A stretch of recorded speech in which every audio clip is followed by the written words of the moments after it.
The questions and theories that arise from the lore has always been a big part of the 40k universe as well as of its community. From the classic who'd win in a fight between X and Y, to the more out there speculations on how a seemingly minor event could impact history thousands, or even sometimes millions of years down the line. I recently got into a longer discussion with some friends on how the various Primarchs could end up changing sides during or prior to the Horus Heresy. While I don't count myself as much of a Death Guard fan, I found the part of the discussion focused on Mortarion's potential turning particularly interesting, simply because in my opinion, among all the Primarchs, Mortarion was perhaps the one closest to turning, specifically when he himself tried to convince Jagatai Khan to join Horus. The original discussion didn't go into that much depth on Mortarion's potential salvation arc, because we all just usually know him as a shallow, stinky guy. But I felt the need to continue that train of thought later on. I figured I'd try to explore the scenario in video form, hoping it allows me to structure my thoughts on this potential reality more coherently in a better way than just daydreaming like I normally do.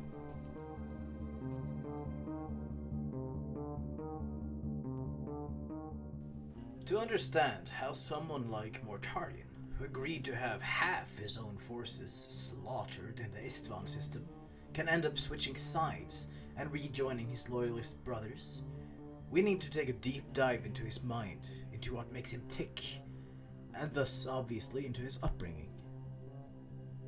The child that would eventually be known as the Pale King was like all his brothers, flung out across the stars. He landed on the feral world of Barbarous, a planet shrouded in thick, poisonous fog.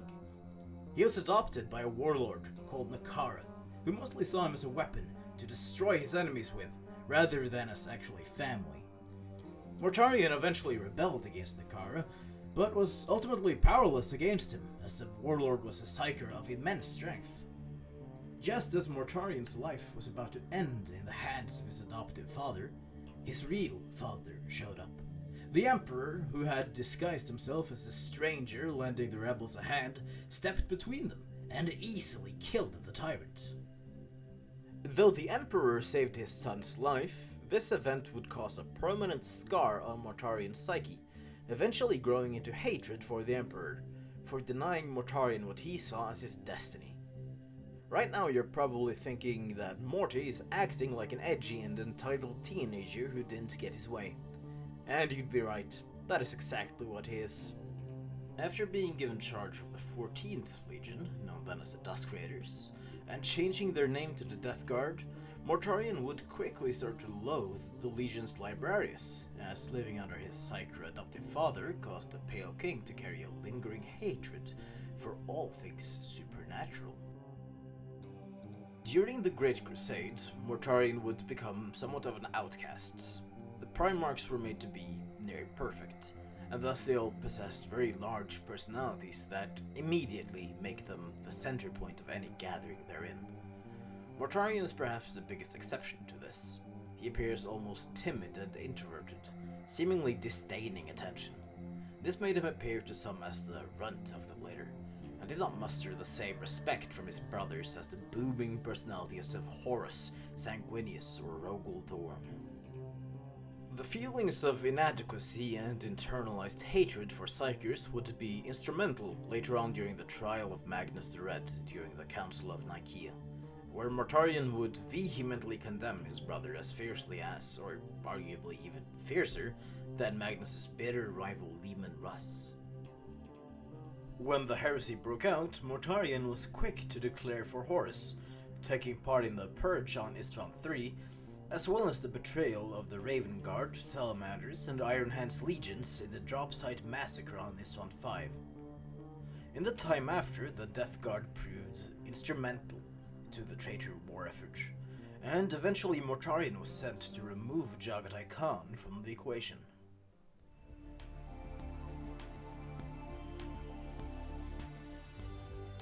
Mortarion found Jagatai Khan on Prospero, and tried to convince him to join the traitors through a very tense conversation. He argued skillfully that they were both the outcasts of the Primarchs, and that the Khan could attain power after Horus inevitably burned out. But his words fell on deaf ears. Not only did the Khagan stay firm in his ways, but he nearly convinced Mortarion that he was the one in the wrong. He brought up the obvious hypocrisy of allying the sorceress Lorgar, and that Magnus was certain to join Horus too.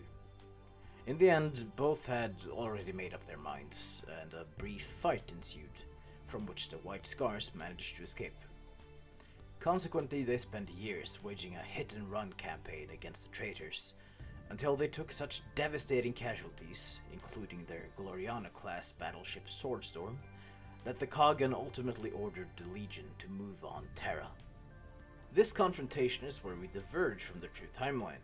In the story that actually took place, Mortarion went to link up with First Captain Typhon and the rest of the Death Guard fleet. Typhon decided to do what he considered to be a pro-gamer move, and killed all the navigators of the fleet, accusing them all of being loyal to the Emperor.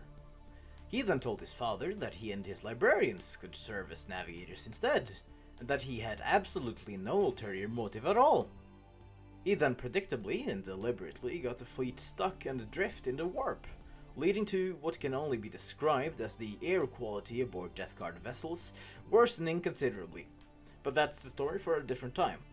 What's interesting about this hypothetical we're about to explore is that Mortarion was seemingly very close to realizing he'd made a bad call, and yet he was stubborn enough to continue on his path anyway.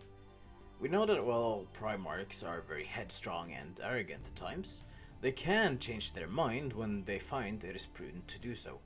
Like when Rogel Dorn accepted the Codex Astartes, when Vulcan joined the defense of Terra during the War of the Beast, or like that one time when First Manus changed his mind from his body and onto the ground.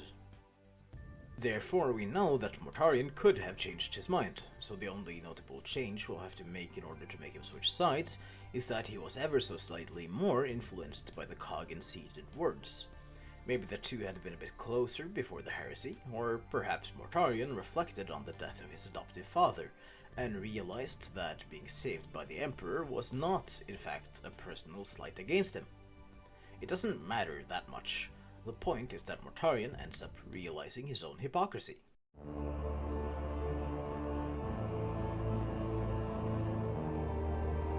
I hoped you'd have understood sooner.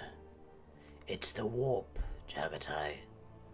Our father tried to pretend it wasn't there, as if he weren't already up to his elbows in its soul-sucking filth. It should have been cordoned off, put away, forgotten about. It's not for us. It's a sickness, a blight. I see what has happened. Oh, you were always sincere. I will give you that. You never hid what you wanted. I can guess how you thought it would go. First, hobble the sorcerers, silence the witches, drive them out, and rule passes to the uncorrupted, the healthy. That was your project. You even told me of it that day on Ulanor. I thought back then that they were empty threats, but I should have known. You do not make empty threats. But it has gone wrong, hasn't it? You have completed your great mission, but there are more sorcerers than ever. Horus has sponsored them. Lorgar has shown them new tricks. If Magnus has not already made up his mind, then he soon will, and you will be surrounded. You've destroyed the librarians only to find the witches are now untrammeled. They played you well. You have done their work for them, and soon you will be dragged into it yourself, as warp-sick as they are. You think that... I see it perfectly. Magnus showed me. Your legion may be feared for now, but the change will come. You made your pacts, and now they will come to collect. You fool. You do not... And that is why you have come to find me. You've run out of friends. Who will stand with you against the Ether Weavers now? Angron? What an ally. Curse? Good luck. You've tasted the fruits of treachery and found them bitter. Don't drag me into your ruin. You're on your own, brother. I came to give you a choice. But I See now that I may have chosen poorly. It pains me to say, but you are right, Jagatai. Half my legion are already declared for Horus, but the others will follow wherever I order them. Bring me back to Terra, in chains, if you wish. Toppling father is not worth it. If the hole he leaves behind is filled by sorcerous curs like Magnus and Lorgar.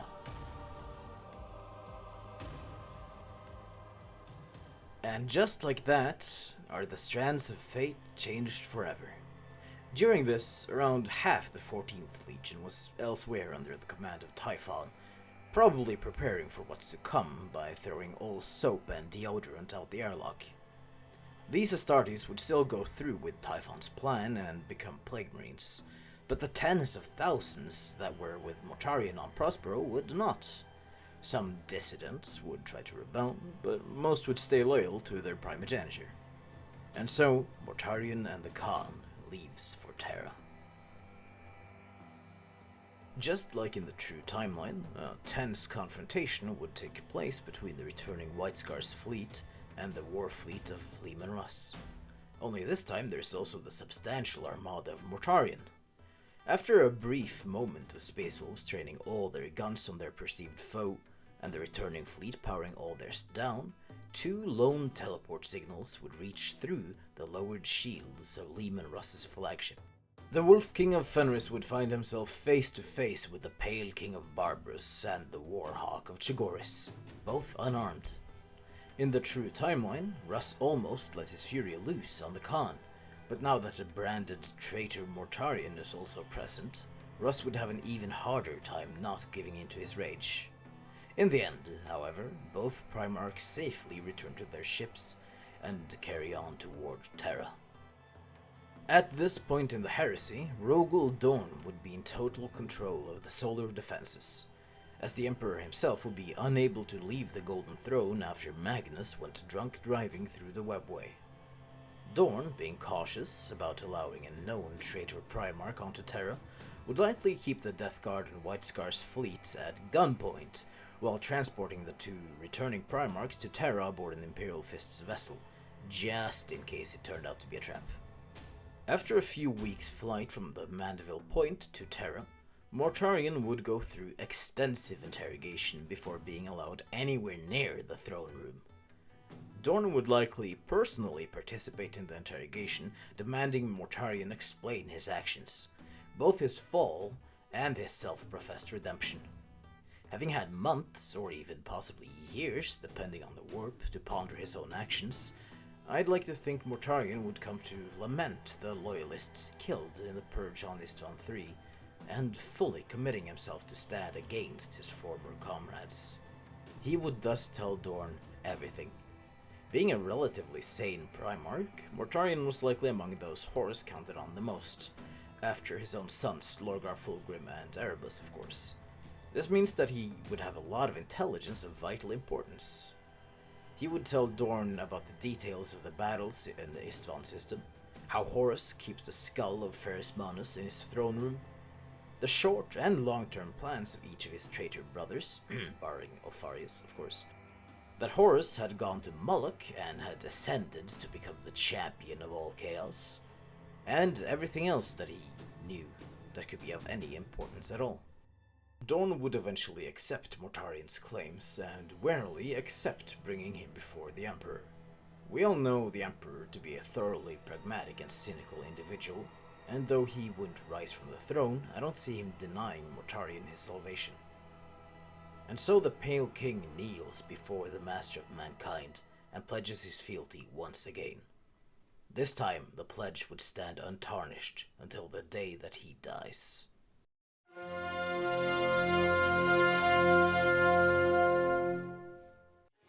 Months have passed as Mortarion knelt before the Emperor.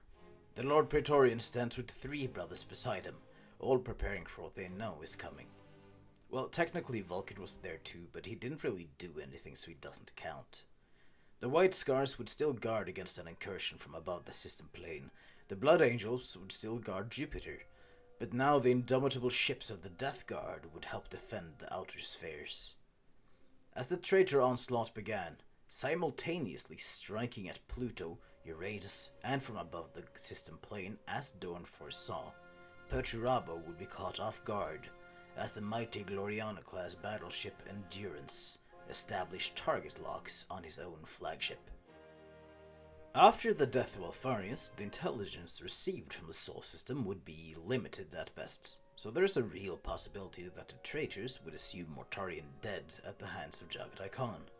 Mortarion's last known location was Prospero, and the sheer amount of dead ships orbiting that world would make it hard to determine what had happened if any traitor forces came to investigate after no word was heard from the Pale King.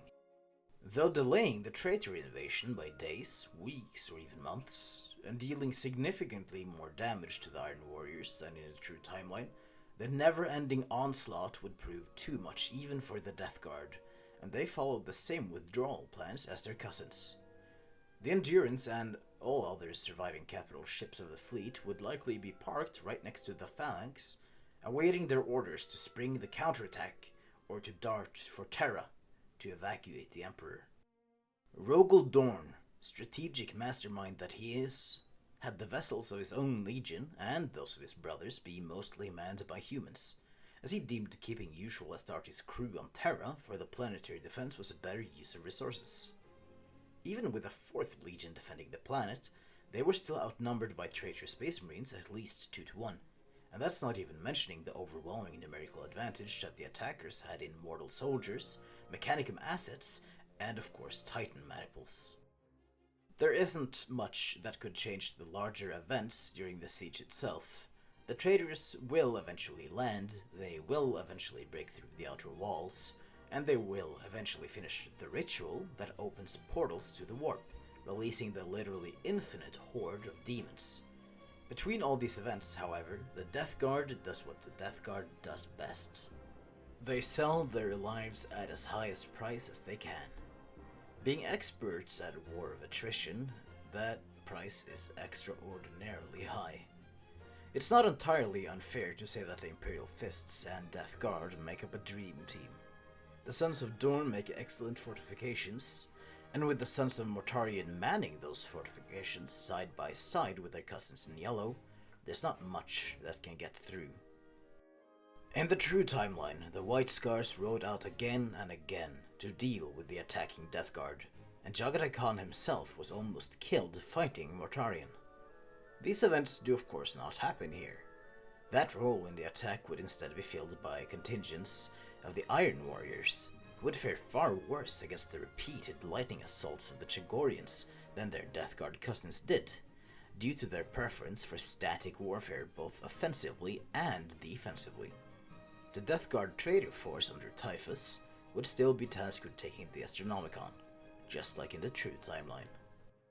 With the aid of the unyielding endurance of the Death Guard, the defenses of Terra hold.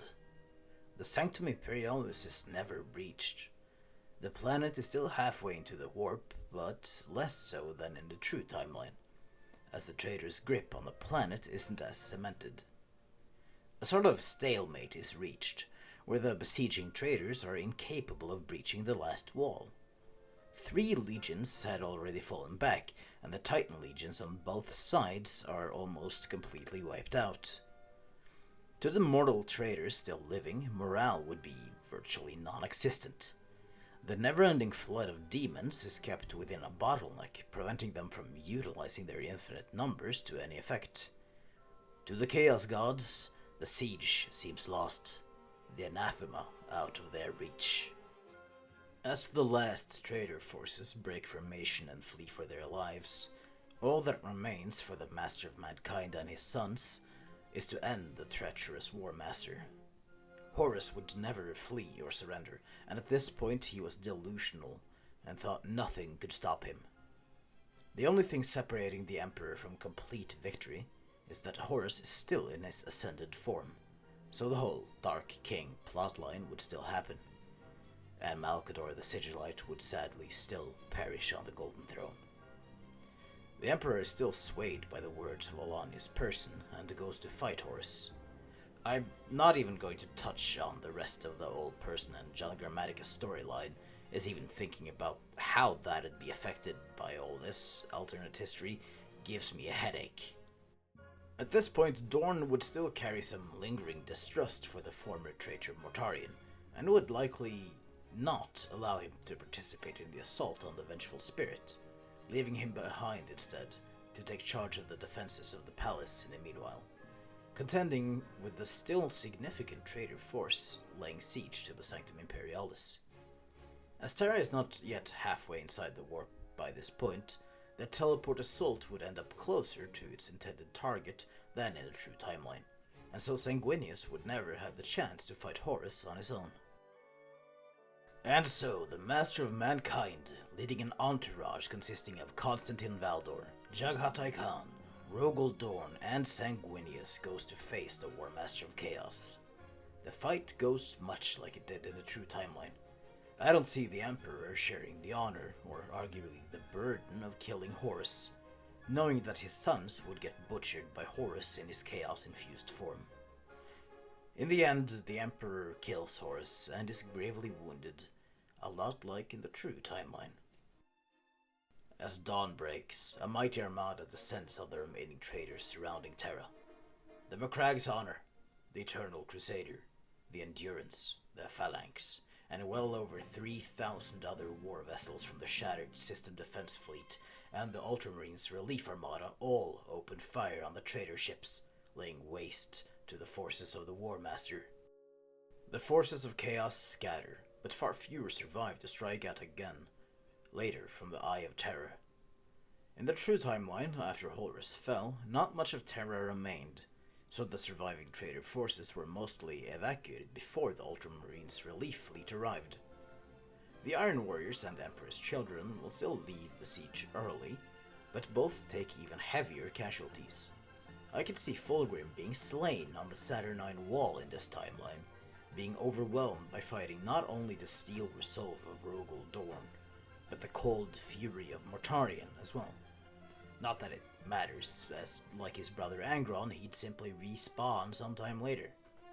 The Sons of Horus, Wordbearers, and Night Lords fighting on the surface as Horus died would likely be almost entirely decimated. Neither first Captain Ezekiel Abaddon nor everyone's favorite Chaplain Erebus managed to evacuate. Abaddon dies fighting side by side with little Horus Aximand under the Saturnine Wall, and Erebus gets what he deserves, being cut down by a custodian aboard the Vengeful Spirit. As the dust of the siege of Terra settles, 8 loyal sons of the Emperor stand triumphant, and yet in mourning for their father interred on the Golden Throne. As the situation was never as desperate, the imperial cult that arose from the siege does not become as influential as quickly. It is inevitable that it eventually rises up and takes power as the Primarchs disappear, but the Ministorum would likely, by some magnitude, be less influential by M42. Now, the last part of the siege takes place over a rather short time, but it's still covered by 3 of the longest Warhammer books ever written. So if you disagree with how I think the end plays out, then shut up, because you're in my brain now. No, but please do let me know in the comments if you have any suggestions on how it could play out differently. This video is ultimately a gathering of thoughts, so I'd love to see some input from others too.